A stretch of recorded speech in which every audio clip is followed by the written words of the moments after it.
Salut! Marine Le Pen a donc perdu l'élection présidentielle avec 41,45% des voix, face à Emmanuel Macron qui lui a été réélu avec 58,55% des suffrages exprimés. On le sait désormais, au second tour, les ouvriers et les employés ont voté majoritairement pour Marine Le Pen, davantage donc que le reste de l'électorat. Selon la youtubeuse Tatiana Ventose, les classes populaires auraient fait un choix on ne peut plus clair. Propos du 18 avril, pendant l'entre-deux tours. Le peuple a tranché. Le second tour de l'élection présidentielle, le 24 avril, opposera donc une représentante des classes populaires aux champions de la bourgeoisie. Et oui, c'est aussi simple que cela. Alors les classes populaires ont-elles réellement choisi Marine Le Pen pour contrer le candidat de la bourgeoisie? Et pour défendre et être aux côtés des classes populaires, n'avait-on réellement pas d'autre choix que de voter pour Marine Le Pen? C'est tout l'objet de cette vidéo dans laquelle nous verrons que les classes populaires sont en réalité profondément divisées. Lors du second tour de l'élection présidentielle, les ouvriers et les employés ont voté majoritairement pour Marine Le Pen, à 67% pour les ouvriers et 57% pour les employés. Bien davantage donc que les autres catégories de la population. Le vote Le Pen représente ainsi incontestablement un vote de classe. Mais il est faux d'affirmer à partir de cela que les classes populaires, en tant que classe relativement unie, auraient trouvé chez Marine Le Pen le moyen d'agir contre la bourgeoisie. Ce que fait pourtant le fil d'actu, présenté là aussi par Tatiana Ventose, qui dans cette vidéo de l'entre-deux tours, nous livrait cette analyse du vote Le Pen et du vote Mélenchon. Une Marine Le Pen plébiscitée par l'électorat ouvrier, employé et de la France des campagnes et des petites villes, un électorat de Marine Le Pen frontalement opposé au projet d'Emmanuel Macron, tout comme d'ailleurs l'électorat plus urbain, principalement issu des ex-classes moyennes, subissant également les ravages du libre-échange mondialisé, quoique depuis moins longtemps, qui a massivement soutenu Jean-Luc Mélenchon. Or, dans la réalité, c'est faux. Les classes populaires ne sont pas rassemblées derrière le vote Le Pen et sont en réalité profondément divisées. Tout d'abord, comme j'ai eu déjà l'occasion de le montrer dans une précédente vidéo, si l'on intègre l'abstention ainsi que les votes blancs et les votes nuls dans les résultats du second tour, on peut voir que moins d'un ouvrier et d'un employé sur deux ont mis un bulletin Le Pen dans l'urne. 55% des ouvriers et 61% des employés ont donc soit boudé les urnes, soit voté Macron, soit mis un bulletin blanc dans l'urne. Alors cessons de faire de grandes phrases sur les classes populaires qui auraient choisi Marine Le Pen, comme si le reste n'avait pas d'importance, car les classes populaires en particulier ne se mobilisent pas que par le vote, loin de là. Plus d'un ouvrier et d'un employé sur deux n'ont pas choisi Marine Le Pen, c'est un fait. Et si l'on s'en tient au vote, il faut aussi regarder ce qui s'est passé lors du premier tour. Lors du premier tour de l'élection présidentielle, c'est vrai, les classes populaires se sont d'abord tournées vers Marine Le Pen à hauteur de 36%. Le vote Le Pen est bien un vote de classe. Mais les classes populaires se sont aussi tournées vers Jean-Luc Mélenchon à 25% pour les employés et 23% pour les ouvriers. Le vote Mélenchon est lui aussi un vote de classe.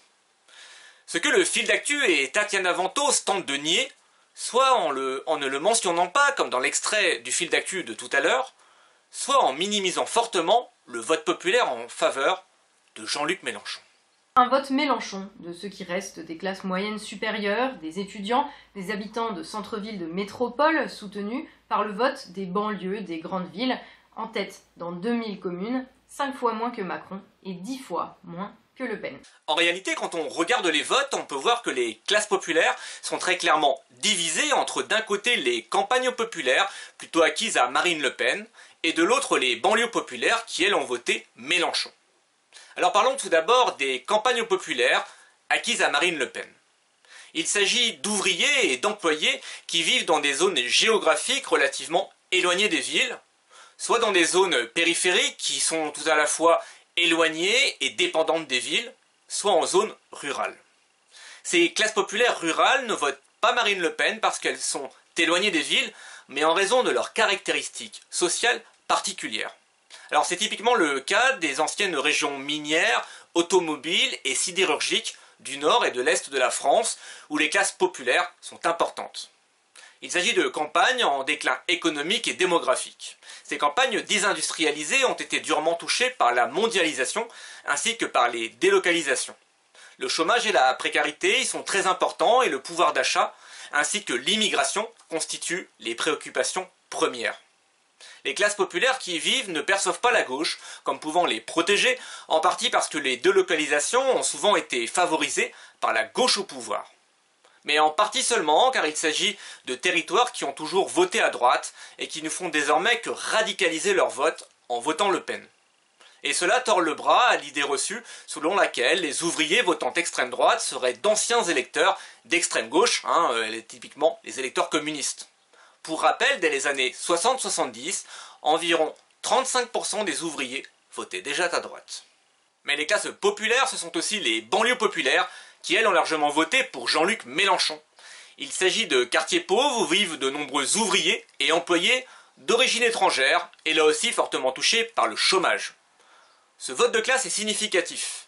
Entre la présidentielle de 2017 et celle de 2022, Mélenchon a ainsi gagné 11 points dans les banlieues populaires.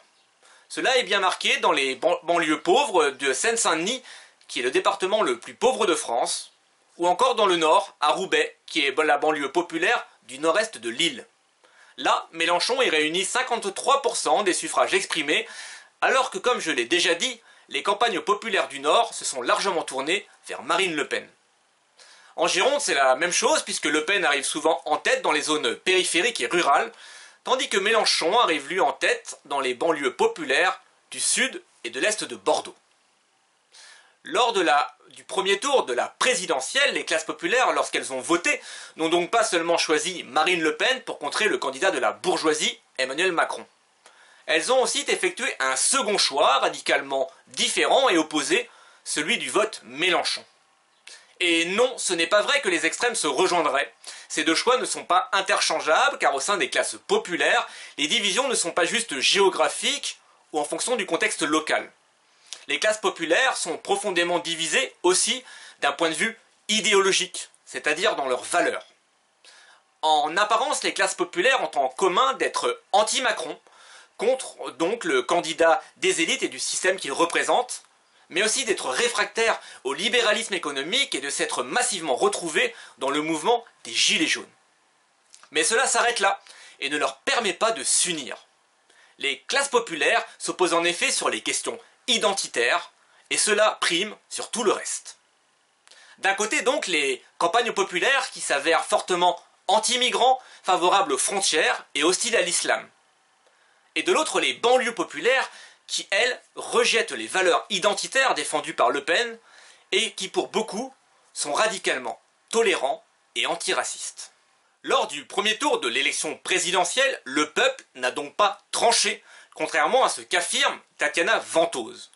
Les règles de l'élection présidentielle ont imposé 2 noms pour le second tour, puisque selon ces règles, seuls 2 candidats sont autorisés à s'y présenter, ceux donc ayant obtenu le plus de voix au premier tour. Jean-Luc Mélenchon a donc été exclu du second tour alors même que 3 blocs politiques sont apparus, dont 2 qui concernent directement les classes populaires, l'un tournant autour de Marine Le Pen et l'autre de Jean-Luc Mélenchon. Et il y a d'ailleurs, il faut le signaler aussi, un 4e bloc qui est celui de l'abstention.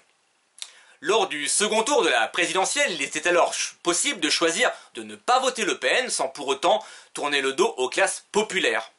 Car voter Le Pen, c'était choisir de voter pour la représentante d'une partie des classes populaires, celle qui est avant tout préoccupée par les questions identitaires et qui votait probablement avant à droite. Seuls 17% des électeurs de Jean-Luc Mélenchon au premier tour ont choisi de reporter leur voix sur Marine Le Pen au second. Alors je n'ai pas les chiffres, mais cela m'étonnerait beaucoup que les électeurs des banlieues populaires ayant voté Mélenchon au premier tour se soient ensuite ralliés à Marine Le Pen. Pour soutenir les classes populaires, le second tour nous laissait aussi la possibilité de ne pas voter ou encore de faire barrage à l'extrême droite. Car oui, la politique ne se limite pas aux urnes. Alors si vous avez aimé cette vidéo, eh bien n'hésitez pas à la partager, à vous abonner à la chaîne YouTube de l'Actu qui chauffe et à soutenir mon travail via la plateforme de financement participatif Tipeee. Je vous dis merci et à bientôt. Salut!